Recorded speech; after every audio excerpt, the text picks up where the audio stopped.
What are your names and what role do you play in TRA Inc.? I'm Cynthia Velsati, and I am a career and college education advisor at TRA. Richard Gallant. I was a teacher at TRA, and I was involved in bringing this program from Assumption to TRA, and vice versa, from TRA to Assumption. So. What is TRA Inc. and what services does it offer to new immigrants and refugees in the greater Worcester area? Well, TRA is a nonprofit agency, and it has a main office in Worcester, but it is also located in other areas of the state. It offers a variety of services in addition to the English classes. We also act as a referral so that if people have housing issues or medical issues or social issues or recreational needs, we refer them to resources in the community. And as part of our night program, we also have speakers come in and talk on various topics that are of interest to the students, such as breast cancer, careers, domestic violence, nutrition, those kinds of issues. When I was there, we had a lot of speakers. We had a vegetarian come in, actually a vegan, talk about the benefits of the vegetarian diet and show videos of how they killed animals and all that good stuff. But we also would always keep up with the news. It was nice that we had the projection attachment to the computer. So some people didn't know what was going on in the news. Also just on holidays, we'd go into the history of the holiday, how did it form, what was going on. So that was nice. It was a good place to work.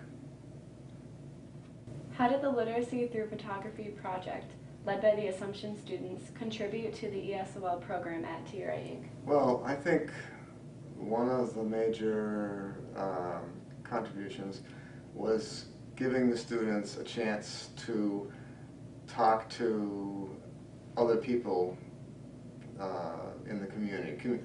Students from Assumption would come into our classroom, and we would set aside 20 minutes or half an hour or whatever for them to kick around what they were going to do, what they wanted to photograph, so they all understood.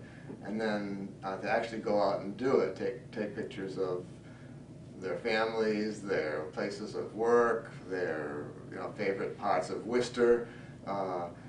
It gave them something to be proud of and to feel like they had contributed something to the program, especially when they came up and saw it, as an exhibit at Assumption.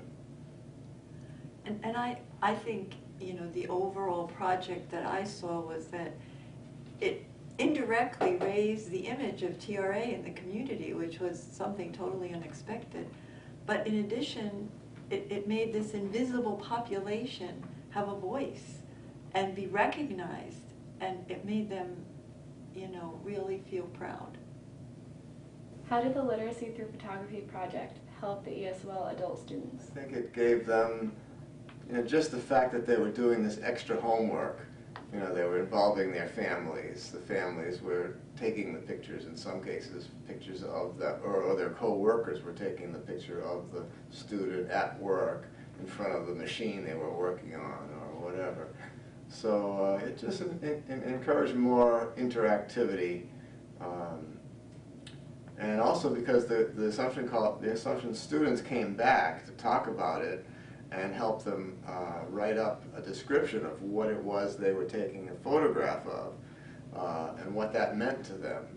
So that there was that added chance for involvement and added chance for developing writing skills.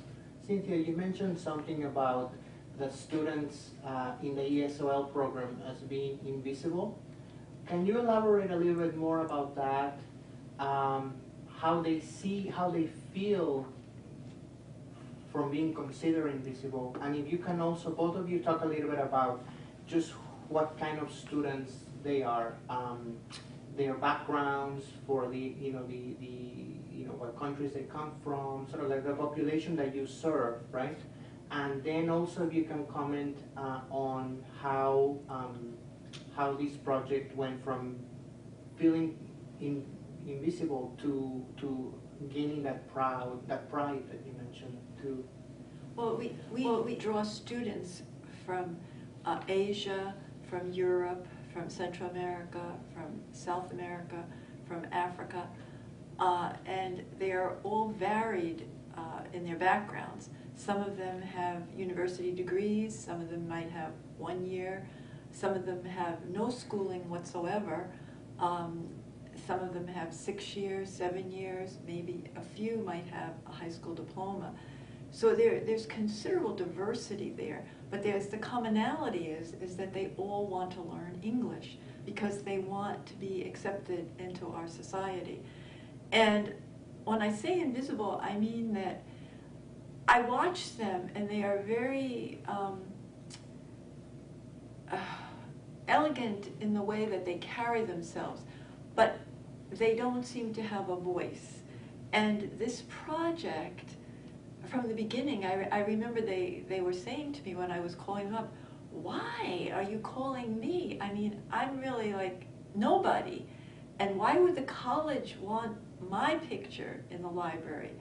There was this constant questioning every time I spoke to them, but yet I feel that just being all together and celebrating the event was truly empowering.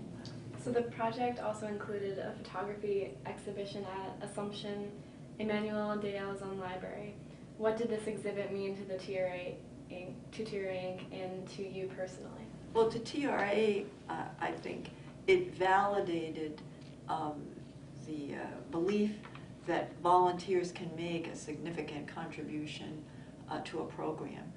And as far as the students go, I think, again, as I said, it just empowered them, and it was such a feeling of enthusiasm and excitement and celebration that there was just an energy running through the library that night. I had not seen my students for probably a year, maybe at least 6 to 9 months, I guess.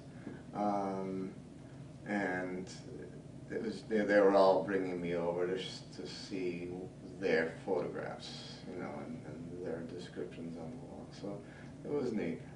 Nice. Do you think that having public events like the photography exhibit benefits college students, TRA Inc., and the ESOL students? Well, yes, because it allows all these different groups to mingle, to share experiences, and to celebrate. And I mean, there's so little time in life to celebrate, and I think it was wonderful that this opportunity was presented. It was a fun project. It was pretty doable. I mean, we had our doubts at first, and we had to be pretty flexible about, well, somebody forgot his camera or lost his camera or whatever happened. But it all worked, and turned out to be a good learning experience. Is there any other thoughts you would like to add? Well, I personally thought that it was an extraordinary experience that I came in on the tail end of. And it just, I feel that Professor Esteban, he created such a community between Assumption and TRA with his enthusiasm and his dedication and his vision that it just produced this amazing event. And I really thank you for that.